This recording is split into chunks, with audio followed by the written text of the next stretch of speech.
मुबारक एक दफ़ा फिर से अपने दामन में रहमतों और बरकतों को समेटे मसाजिद को आबाद करने आ पहुंचा है।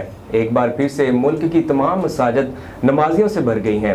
ऐसे ही जामिया मस्जिद राबिया बसरी के खतीब मुफ्ती उस्मान ने MM5 न्यूज़ के ज़रिए लोगों को रमज़ान की बरक़ात समेटने का पैगाम दिया।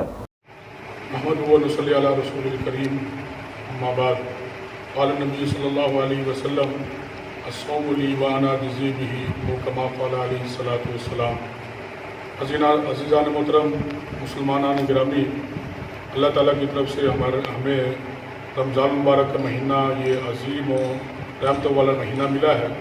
अल्लाह ताला ने इस महीने को बहुत सारी नेमतों से, बहुत सारी रहमतों से नवाजा है। रसूल पाक सल्लल्लाहु अलैहि वसल्लम का फरमान है कि तुम रमज़ान मुबारक के अंदर एक फ़र्ज़ अदा करोगे तो तुम्हें 70 फ़राइज़ के बराबर सवाब मिलेगा, और अगर तुम रमज़ान मुबारक के अंदर नफल अदा करोगे तो तुम्हें फ़र्ज़ों के बराबर जो है वो सवाब मिलेगा।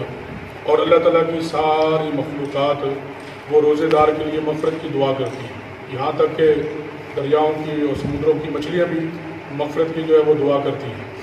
और रसूल पाक सल्लल्लाहु अलैहि वसल्लम का मामूल ये रहा कि रमज़ान मुबारक के अंदर ज़्यादा से ज़्यादा अल्लाह ताला की ज़ात की तरफ रुजू करते थे, और आप सल्लल्लाहु अलैहि वसल्लम की सखावत ठंडी हवा की तरह और ज़्यादा बढ़ जाती थी। रमज़ान मुबारक के अंदर बहुत ज़्यादा सखावत करते थे। इसलिए अल्लाह ताला ने हमें ये नेमतों वाला, रहमतों वाला महीना दिया है। इसमें ज़्यादा से ज़्यादा इबादत करें, रोज़ा रखें, तरावी की नमाज वो अदा करें और कलाम पाक की तिलावत अदा करें, कलाम पाक की तिलावत करें। अल्लाह ताला हमें हमारा पढ़ना, पढ़ाना, रमज़ान मुबारक के रोज़ा रखना अपनी बारगाह में कबूल फरमाए।